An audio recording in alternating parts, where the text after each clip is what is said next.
Hey folks, everything new under the sun. The 9th of Av. This is a sad day for the Jews and on the Jewish calendar. It's important. It's a day of destruction and often a time, a bad omen, if you will, and a time when great destruction comes upon Israel. And the question is Iran intending to strike on the 9th of Av? So, in retaliation for the Hania assassination and the other assassination in Lebanon, Iran has come out and said they are going to strike Israel. Now, they set up NOTAMs, notice to airmen. They've positioned their missile launchers. They've told Israel that they will strike. They absolutely will. And Israel has been effectively put on lockdown. Likewise, it seems Iran has been put on lockdown. Now, the suggestion by a Canadian prepper was that, it's due to the Iranian government said it's due to heat. But he said, well, it's not that hot there in relation to the heat that they normally see in Iran. But if you Google that, you'll see that Iran actually regularly kind of locks down the country, puts a pause on things for a couple of days if it gets too hot. So that's not unprecedented, although the reason for it may be cover for what they're doing. Now, the thought was that they were going to actually hit even Sunday night, a couple days ago, and then into Monday, and even leaders were speculating that the strike was going to come, but Iran has held off. And then we know that Israel then hit Iran with internet outages, lots of cyber attacks, and that sort of thing. But we're going to talk about the 9th of Av, and this is maybe the date you need to look out for. And interesting how it kind of correlates to the downward trend in the stock markets as well. Did they know what's coming? Did they foresee some retaliation event coming?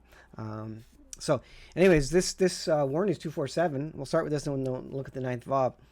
Hundreds of Iranian missiles in firing positions targeting strategic facilities across Jerusalem.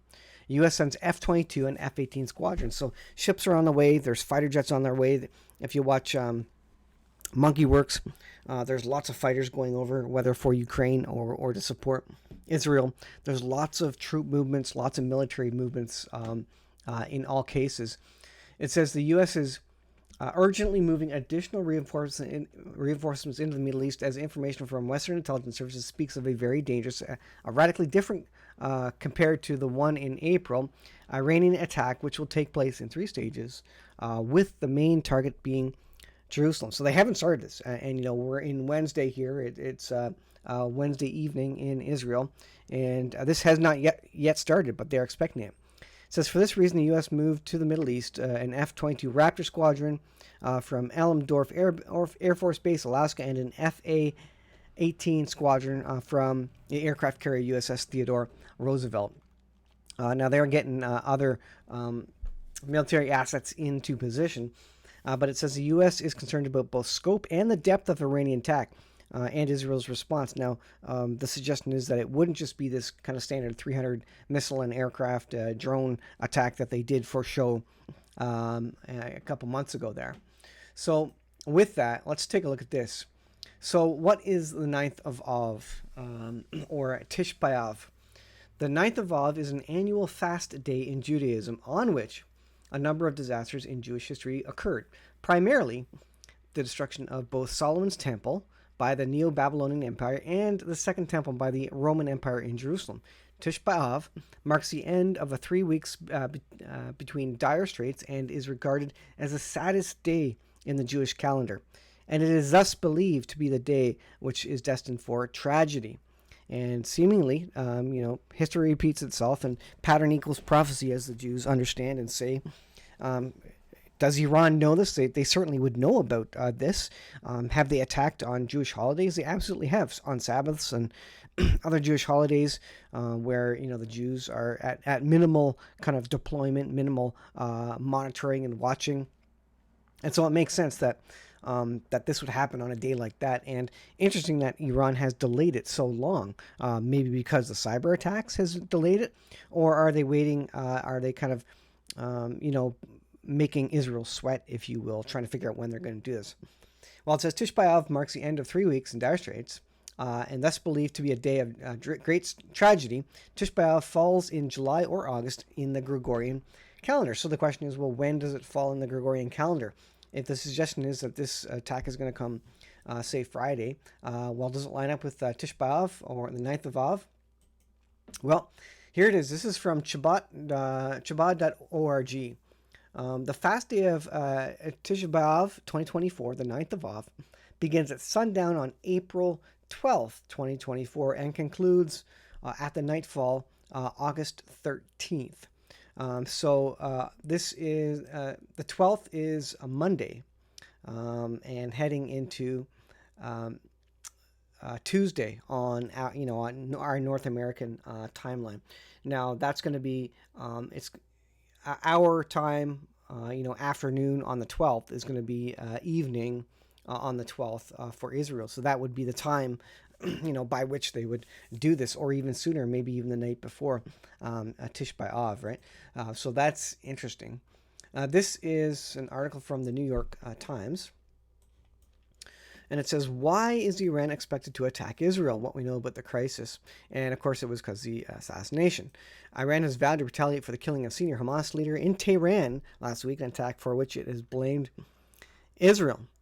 And so why is it expected? Again, because Haniyeh, and he was killed in Tehran, and he and other leaders of Iranian-backed militants group attended in the inauguration of the new Iranian president, and he was killed shortly after that in a hotel, as I understand it. And so the speculation is as to timing and such. And so what are Western governments doing about this? Well, they seem to think it's significant that the situation is significant enough to warrant warnings going out. Countries including the United States, Belgium, Britain, Canada, Denmark, France, Germany, Ireland, Netherlands, Norway, and Sweden urged their citizens over the weekend to leave Lebanon.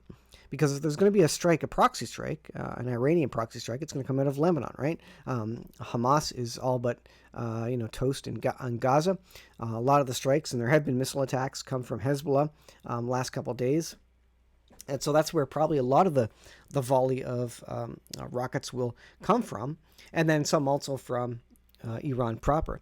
France also urges its citizens in Iran to leave as soon as possible to avoid travel to Israel and Palestinian territories. Canada urged Canadians on Saturday to avoid all travel to Israel because of unpredictable security situations. So this was last Saturday. They thought all this was going to happen Sunday, basically, or even Monday. Several airlines had suspended or canceled flights to and from Beirut. Many flights were sold out. International airlines, including Delta, United, Lufthansa Group, Aegean Airlines, have also suspended flights to and from Israel. The flight disruptions have left many traveling Israelis unable to return. Now, there was a big exodus from Israel as well at Ben Gurion Airport. People were leaving, Saturday night, Sunday night. Again, in expectation of a imminent attack from Iran. Iran is playing chicken with this date. They're making Israel sweat, and they're biding their time.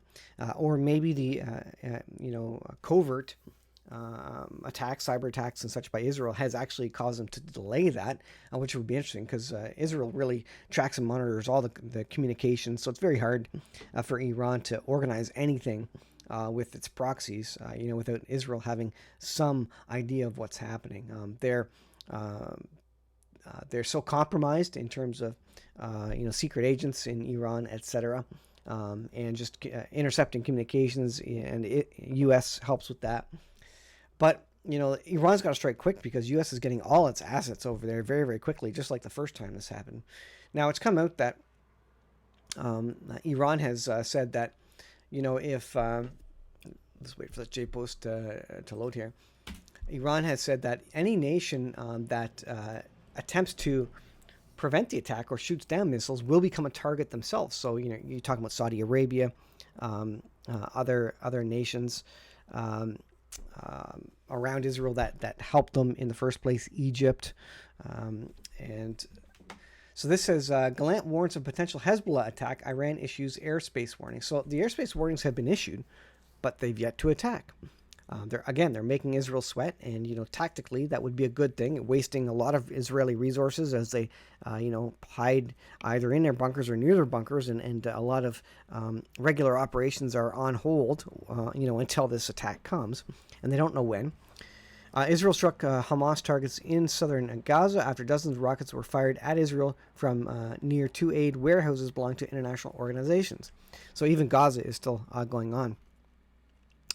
The IDF added that the Israeli Air Force conducted strikes on launch sites. Secondary explosions were detected, indicating the presence of additional weapons at the site. So again, that's related to that. Let's see. Turkey is coming against Israel and going to go at them in the International Court of Justice. And so we see this alignment of Turkey, Russia, and Iran. And Russia moved in very, very quickly with planes and potentially weapons as well for Iran for the strike. So when is it going to come? Again, they're biding their time. But, we look at these prophetic sorts of dates, and that countries like Iran have used these things in the past as a perfect timing. When Israel has a holy day, a holiday. That's where holiday comes from. HOLI comes from holy day. It makes sense to wait for that, because then most Jews are going to be doing something other than kind of paying attention to what's happening in the world, right? Again, that's a time of least monitoring, if you will, least people on the standby at the ready for any potential incoming issue. And even Netanyahu has suggested that once this starts, him and his family are going to head to the bunker and basically sleep there overnight, because Iran is suggesting that this is going to be far bigger than the previous one we saw. So the 9th of Av, a high watch period. Terrible things seem to happen to Israel on or around this date. So could that be what's coming? Could very well be. August 12th, pay attention. It wasn't this Monday like they thought. Maybe it's next Monday, and that's when the surprise attack is going to come. So stay tuned. This could be a wild weekend. I would suggest maybe you go get your tanks and jerry cans filled up with gasoline. Get prepared. Get those little items that you get them now before the weekend. And you look at what happens with the stock markets as well. As Warren Buffett got out of the stock market just before it crashed, over the weekend. These market crashes seem to happen always over the weekend. Some big event happens. They always coordinate these big missile attacks, it seems, for Friday or whatever, when it's not going to affect the stock market too bad, which is interesting timing, right? So we'll see how this rolls out. But again, high watch period, the 9th of Av, Tisha B'Av, 2024. Pay attention. These are prophetic timelines and dates. They're Moedim. They're times and seasons and appointments. That's what Moedim means. Go look up the word Moedim. So it's going to be interesting to watch. So just get prepared. That's all I can say. If you're not subscribed, please subscribe and hit the like button and all that good stuff. I would appreciate that. That helps me out and helps me know you're listening.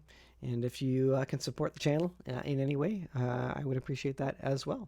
Thanks for watching. We'll see you in the next video.